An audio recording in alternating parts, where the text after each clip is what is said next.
Alors les actions, là aussi, plein de possibilités. Je vais les parcourir très rapidement.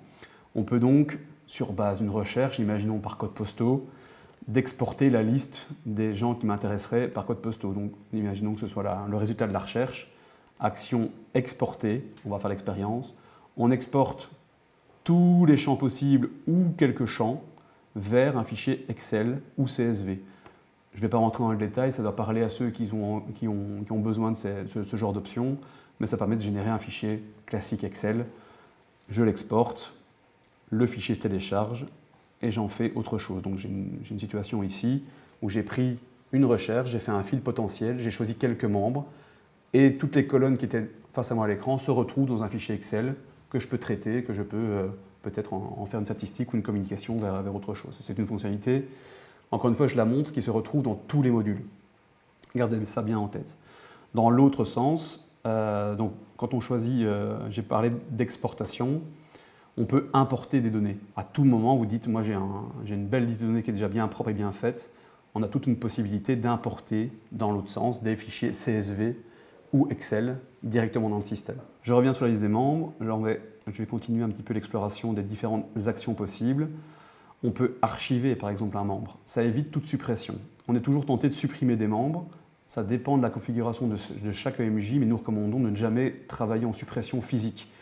On parle toujours de suppression logique, donc on ne va pas supprimer quelqu'un du système, on va l'archiver.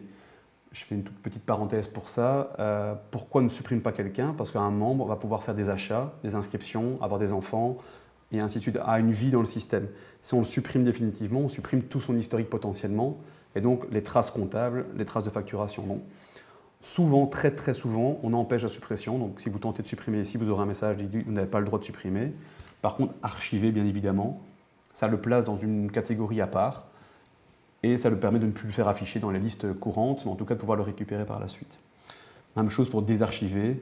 On va pouvoir récupérer les gens qui ont été archivés par erreur, par exemple, et les désarchiver. Supprimer, on en a parlé. Fusionner, c'est un bouton qu'on va assez peu employer. C'est pour dire on a deux contacts en doublon et on va tenter de les fusionner. Là aussi, à prendre avec précaution. Envoyer un email, tout simplement. On choisit un ou deux ou trois contacts et on leur dit on va leur envoyer un email commun. Donc le système va proposer une fenêtre d'ensemble de mails communs et plutôt que d'une newsletter classique, on envoie à une cible particulière, un résultat de filtre ou un résultat de recherche, un email avec un sujet, avec un nom de public-postage potentiel, avec un corps de texte mis en page, avec des fichiers joints potentiels, avec un modèle potentiel, on pourrait le sauvegarder ou l'envoyer. Toujours dans les actions. On a donné l'accès au portail, c'est vraiment spécifique administrateur, donc on en reviendra. Un membre aurait pu s'inscrire et ne pas avoir accès, on va lui donner suite à l'accès au portail. Donc on repasse en mode front web, donc au site web. Le membre s'est inscrit, il a fait quelque chose où on l'a importé soi-même, on lui donne l'accès au portail, il pourra s'inscrire à des stages, des choses comme ça.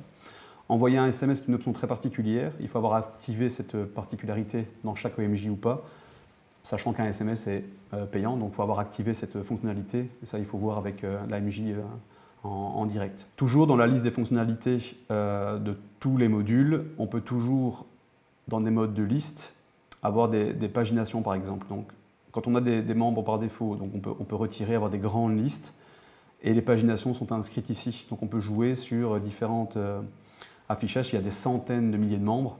Ce que je vous souhaite, on peut toujours en afficher que du 1 au 4 ou du 1 au 50 millième et jouer sur des paginations. Elles sont toujours au même endroit, elles sont toujours ici en haut à droite. Donc on va voir un petit peu à ce niveau-là.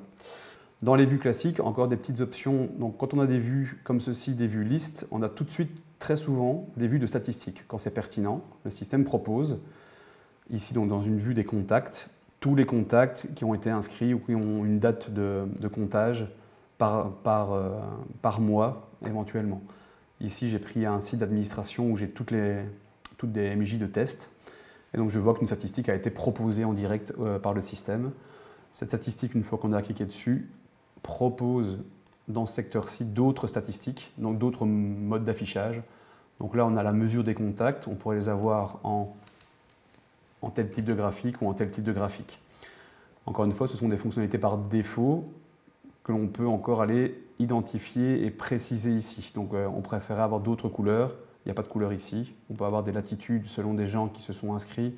Bon, encore une fois, c'est des trucs par défaut, mais il y a beaucoup d'options ici de pouvoir aller voir. Par défaut, le comptage des membres est quelque chose qu'on a ajouté à la Maison des Jeunes 2 ici de test. Dernière petite option des statistiques entre guillemets, c'est qu'on va pouvoir afficher un tableau de comptage, donc qui est toujours lié au nombre de membres. Encore une fois, ce n'est qu'un exemple, ça marche dans d'autres modules. On voit par défaut, on appelle ça une table pivot, qui permet de compter ou décompter certains éléments, et d'aller toujours un peu plus loin, dire à Forgy ou ici dans notre maison de jeunes numéro 2, en plus, je voudrais les codes postaux. Voilà, on peut faire des sous-catégories. Donc pour tous les statisticiens et ceux qui veulent retirer des chiffres de toutes les datas qui seront dedans, il y a des tableaux croisés ou des tables pivots, qu'on appelle ça, qui permettent de compter et faire des comptages très spécifiques à ce niveau-là. Et toujours, à chaque fois, vous voyez des petits boutons s'ajoutent.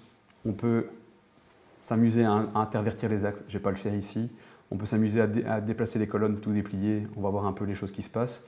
Mais surtout, vraiment pour ceux qui veulent produire des rapports, surtout pour les gestionnaires, on peut télécharger les datas et en faire un grand fichier Excel qui permettra peut-être d'éditer des graphiques plus pertinents que ceux qu'on a vus, qui étaient des graphiques de base. Là, on exporte la data, on joue avec Excel et avec les modes un peu plus avancés.